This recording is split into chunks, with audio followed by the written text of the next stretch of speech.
Hello there, and welcome to the Quantum Dragon podcast. My name is Brian Siegelwax, and I'm about to be humbled by a professional podcaster. My guest is Yuval, the superposition guy Boger, aka the Chief Commercial Officer for Quera Computing. Welcome to the show, Yuval. Thank you, Brian. It's a pleasure to be here. Before we dive into atoms, which are definitely interesting, I would argue that Yuval is also interesting. For example, you are now the superposition guy. You were the qubit guy. And if I'm not mistaken, you've been other guys before that. How many podcasts have you had, and how and why did you get into podcasting? I don't remember exactly how I got into podcasting, but that was many years ago. I ran a virtual reality company, one of the VR pioneers. We made high end goggles for industrial and military applications. And I ran a podcast called The VR Guy at that time. And after that, I went to work for a wireless power company, and then I was the charge guy. And I was also as you mentioned, the qubit guy, the superposition guy, and I may be forgetting one. So I've been doing this for many years, and it's amazing how much the technology has gotten better in terms of audio quality and AI and transcription and so on and so on. I almost can't stand to listen to the podcast from 15, 20 years ago. I did see a video pop up on YouTube the other day of a young Yuval, black hair and everything. My favorite podcast of yours is the Superposition Guys podcast. Your guests were Professor Eduardo Miranda and Brian Siegel, I can't pronounce his surname. Considering how many years you've been doing this, do you have any episodes that are your favorites or that are special to you in some way? And I can go back to the VR guy and the charge guy, and do you have any favorites? I think I like all my guests. My biggest fear as a podcaster is the people who give me monosyllabic answers. How are you doing? Fine. What's new? Nothing. Tell me about yourself. Oh, I'm Sam. So 3 minutes into these podcasts, I said, what am I going to do with this person? How am I going to get through at least 15 minutes of content? But yeah, if I look at the Superposition Guys podcast, I think the most popular of all the 100 plus episodes that I did under this name is the one with Misha Lukin and Dolev Bluestein and Hari Zhu, where they spoke about the Harvard Quera experiment for 48 logical qubits. The Ion Q podcast with Peter Chapman was also very popular. And sometimes I'm surprised. I don't expect an episode to be super popular and then it is, or sometimes the other way around. Well, this podcast is definitely going to be memorable because while you were talking, we just had a minor earthquake, and it was minor, but I'm watching a pedestal fan swinging back and forth as you're talking, so it'll be memorable to me anyway. Well, I hope And you and yours are okay. yeah, a very minor one. Fortunately, nothing's really moving, but yeah, I'm just watching the fan sway back and forth, and I can feel my chair kind of shimmering back and forth. So, but yeah, no damage done. Nothing's fallen or anything, fortunately. So back to questions. So this is a true story. I've been on video calls and held up my Quera branded eraser during conversations about quantum error correction.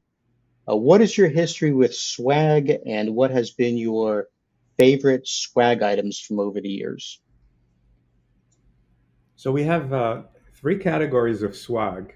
Um, Hopefully, I'm not spilling too many secrets, and they really just depend on the cost. So sometimes we go to trade shows where there are thousands and thousands of people, but only very few of them are interested in quantum. So we don't want to break the bank by having some fancy swag that everyone's going to get. So for these, the eraser that you mentioned, I thought was clever, and we also have a lens cleaner that cleans quantum errors. So these are very inexpensive to produce. Then we have the quantum shows, which are smaller and much more relevant.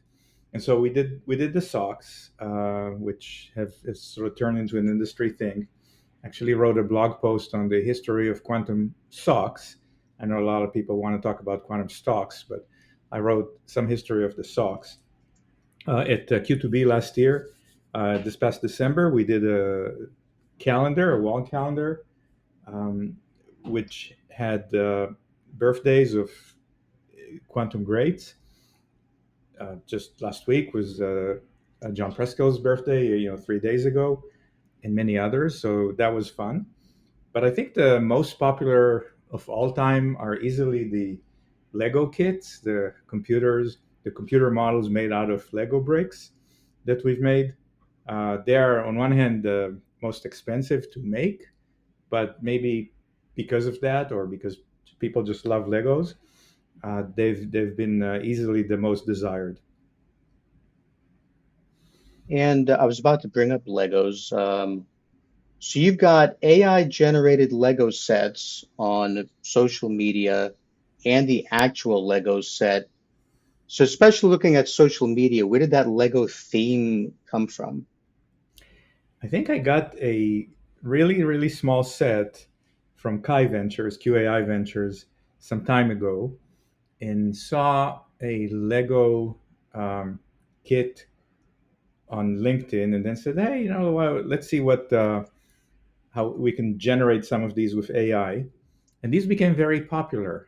There's, for better or worse, they're some of our most popular posts. So after a while, we said, one, let's get in the habit of doing them, once a month or so. They're actually featured on the calendar that I mentioned.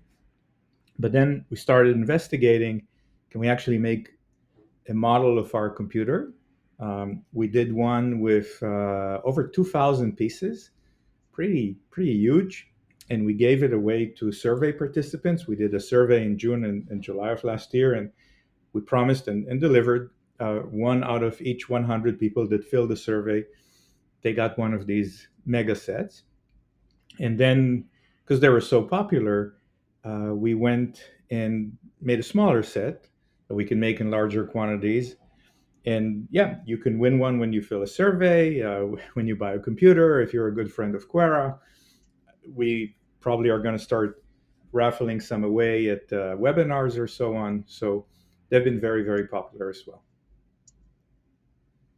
Yeah, no, I'll keep submitting surveys until I eventually win one, so I'm a guaranteed respondent.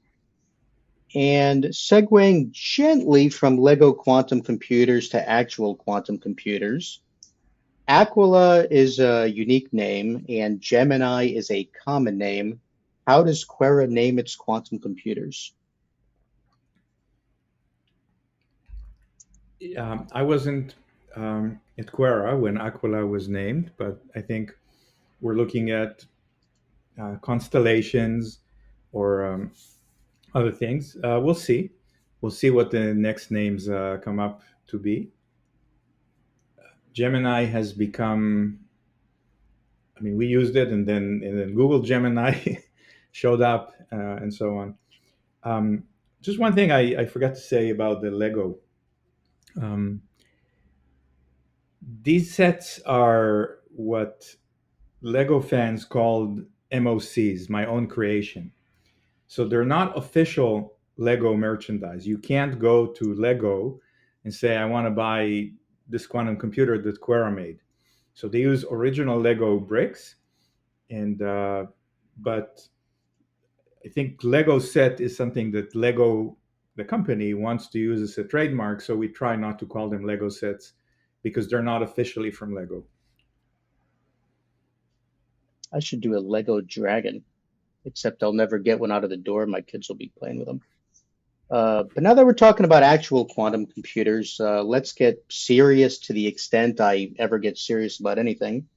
You recently hosted a panel with Professor Preskill and Professor Aronson.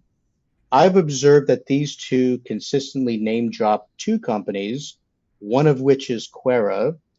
What do they see in Quera that the rest of us should know? Well, first, we're very thankful for that. And I think my first Q2B with Quera was 2 years ago. And we sat in the audience, and it was Professor Preskill's presentation. And someone asked him, well, what's the biggest thing in quantum that not a lot of people have heard about? And he said, well, Aquila, Quera's computer, Aquila on AWS Bracket. And we were like, whoa, we didn't know that was coming. Um, so we were very pleased with that. But I think that both Professor Preskill and Professor Aronson want to see quantum move forward. They want to get as quickly as possible to the era of truly useful quantum computers that are large enough and fault tolerant. And I think they, as many other people, see that neutral atoms is really the best way currently to get there. 3 or 4 years ago, maybe neutral atoms were considered sort of a dark horse. Who knows? Fidelities were not that good. But since then, they became a workhorse. And in fact, we just today released a survey. You can download it at quera.link/ready, READY.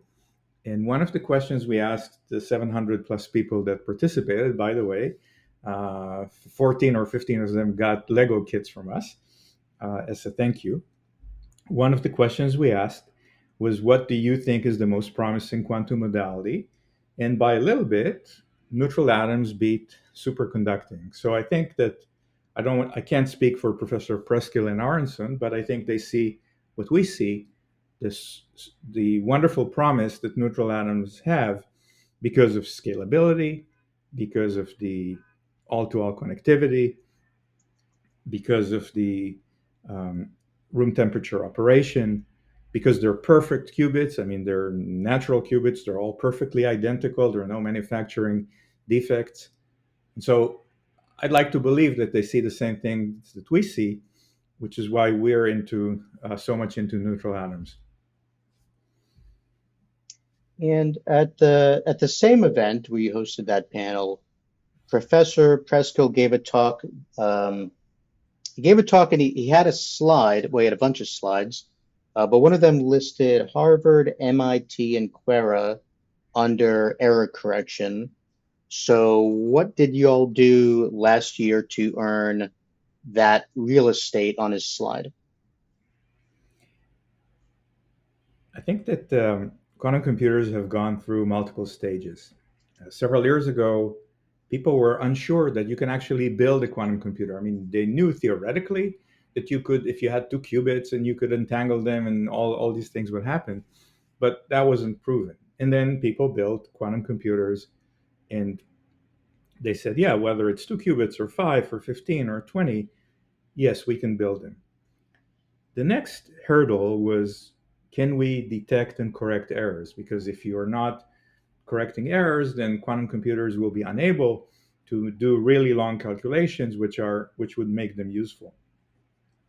And the big breakthrough in that came in December of last year, December of 23, when Nature published a paper that was led by Harvard with Quera participation and MIT and University of Maryland and the National Institute of Standards that demonstrated several experiments with quantum error detection and quantum error correction, including one with 48 logical qubits.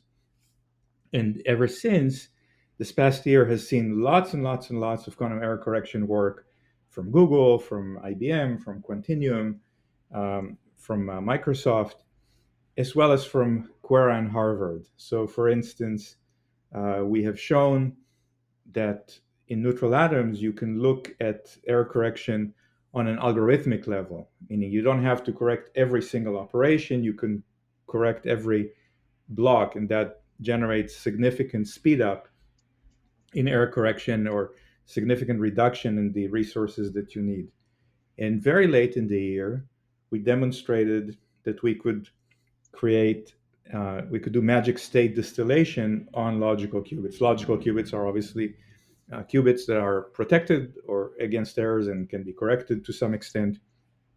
In magic state distillation, magic states are those states that are required to create truly universal quantum computers. So there's been tremendous progress in quantum error correction. A lot of it has been on neutral atoms, not all of it. And I think, again, that caught Professor Preskill's attention. All right. Fun fact, I like to show your error correction video during various presentations, so thanks for the content.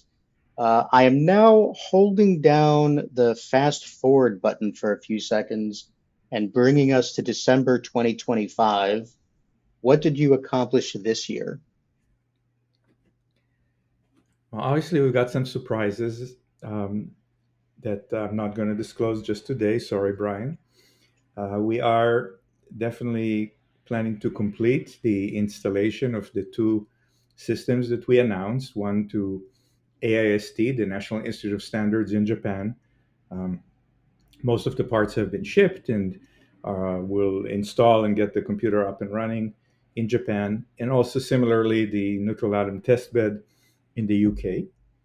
We continue to work on next generation devices. We continue to run experiments and develop new algorithms with quantum error correction. We continue to work with customers to do what we call co-design, basically working with them very tightly to get the most performance we can out of today's computers that are unfortunately still limited in capability. So a little bit like the Apollo 11 onboard computer that only had about 70 kilobytes of RAM, but still was enough to hold the software that got men to the moon and back. We are in a similar situation with quantum computers. We're not yet at the, oh, I can give you terabytes of memory and you can do whatever you want. And so this is why co-design is so important. And we're working with several customers, both government labs and commercial customers, on doing that. In addition, we're dramatically expanding our team. We're building additional computers. And so I look forward to connecting with you later in the year to review what we did in 25. I'm looking forward to it. So, my final question is just out of curiosity, since I have no musical ability whatsoever. I read somewhere that you have some musical talents. Einstein famously played the violin to think. So, I'm wondering, how does your musical talent affect, if at all, the daily duties of chief commercial officership? Well, it does not. And you're right. Einstein was, apart from being one of the most amazing physicists, was a very, very good violinist. So I could not compete with him on either dimension. And for many years, I thought that my playing, if it's related to quantum, it's interference. I was interfering with my college neighbors when I try to practice in my room, or I was interfering with my stand partner at the orchestra. Um, but just the other day, I was trying to explain a little bit about quantum computing to a professional musician. Someone asked me to give a presentation to sort of a musical audience, and so I started thinking about it and said, well, superposition is a little bit like a chord, right? A single note is, you can think about it almost like a single qubit.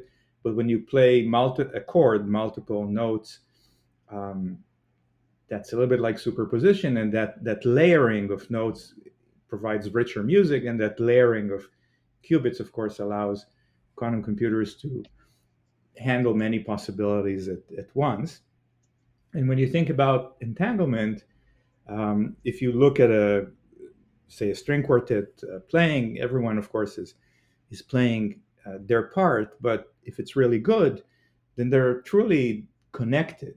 One instrument tuning or the dynamics that they use affects the other players. So in a way, you can think about it as entanglement. And so that's sort of the best that I could find for an analogy.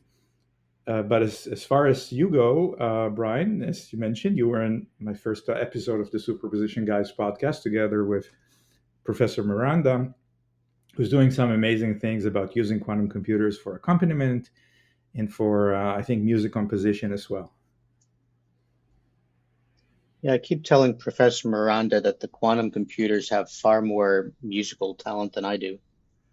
Uh, but since I'm out of questions, the floor is yours to say anything you'd like. Well, first, thank you for the opportunity to speak with the Quantum Dragon. I don't think I've spoken with a dragon before. I want to say that at Quera, we're doing some truly amazing work. I mean, I think that this is such a great period in the industry. The industry is small enough, so a lot of people are open to discuss what they're doing. There's a lot of collaboration between companies. At trade shows, you almost know everyone. That's not going to last forever. If quantum is successful, these trade shows are going to be very big. I mean, we spoke about my life in VR as a CEO of a VR company. I remember one of the first trade shows. There were 6 exhibitors in VR. That was the industry, and of course, it had become much larger since. Because this is such an exciting time, and Quera is now well funded. We recently announced a major investment from Google. We're expanding the team, and it's not just AMO, atomic molecular optics physics. It's also engineers, software engineers, hardware engineers, business people, and so on. So I really invite you to be part of the quantum revolution at Quera. All right, well, thank you so much for being my guest. You've got the only podcast I've been on that's actually aired. Plus, we've known each other for many years, so this was fun for me. Also, thanks, of course, to everyone who's still listening. As always, feel free to stick around and listen to the outro music. It's called Dungeons and Dragons. Heck, listen to it while playing with Aquila. Enjoy. Thank you very much, Brian.